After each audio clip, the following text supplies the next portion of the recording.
भारतीय इतिहास में शंकराचार्य को सबसे श्रेष्ठतम दार्शनिक कहा गया। उन्होंने अद्वैतवाद को प्रचलित किया। उपनिषदों, श्रीमद् भगवद गीता एवं ब्रह्मसूत्र पर ऐसे भाष्य लिखे जो दुर्लभ हैं। इसके अलावा उपनिषद, ब्रह्मसूत्र एवं गीता पर भी उन्होंने लिखा। मंदिर वही पहुंचता है जो धन्यवाद देने जाता है, मांगने नहीं। जिस तरह किसी दीपक को चमकने के लिए दूसरे दीपक की जरूरत नहीं होती है, ठीक उसी तरह आत्मा को जो खुद ज्ञान का स्वरूप है, उसे और किसी ज्ञान की आवश्यकता नहीं होती है।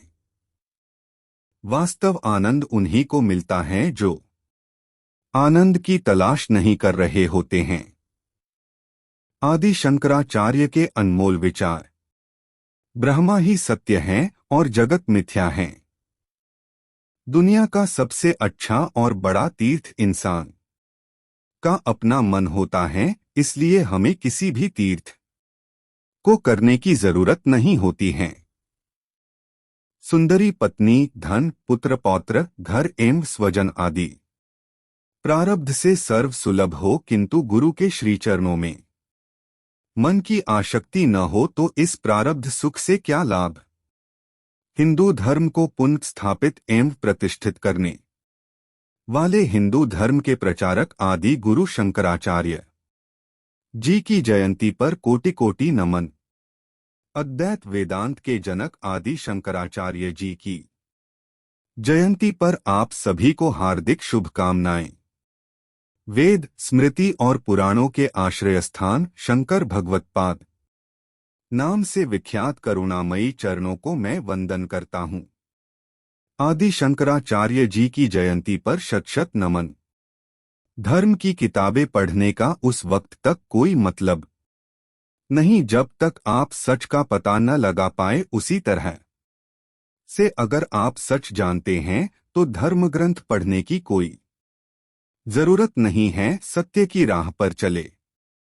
एक सच यह भी है, लोग आपको उसी वक्त तक याद करते हैं जब तक सांसें चलती हैं। सांसों के रुकते ही सबसे रिश्तेदार, करीबी, दोस्त, यहाँ तक कि पत्नी भी दूर चली जाती हैं।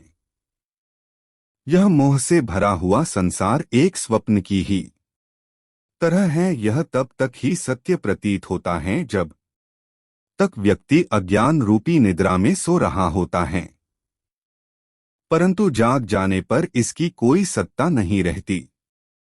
सत्य की परिभाषा क्या है? सत्य की इतनी ही परिभाषा है कि जो सदा था, जो सदा है और जो सदा रहेगा। तीर्थ करने के लिए कहीं जाने की जरूरत नहीं।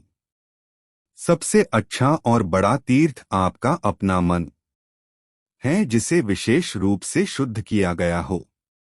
अज्ञान के कारण आत्मा सीमित लगती है, लेकिन जब अज्ञान का अंधेरा मिट जाता है तब आत्मा को उसी प्रकार वास्तविक स्वरूप का ज्ञान हो जाता है। जैसे बादलों के हट जाने पर सूर्य दिखाई देने लगता है।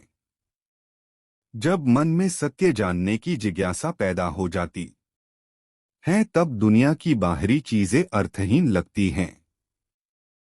सत्य की कोई भाषा नहीं है, भाषा तो सिर्फ मनुष्य द्वारा बनाई गई है, लेकिन सत्य मनुष्य का निर्माण नहीं, आविष्कार है। सत्य को बनाना या प्रमाणित नहीं करना पड़ता। सबसे उत्तम तीर्थ अपना मन है, जो विशेष रूप से शुद्ध किया गया है।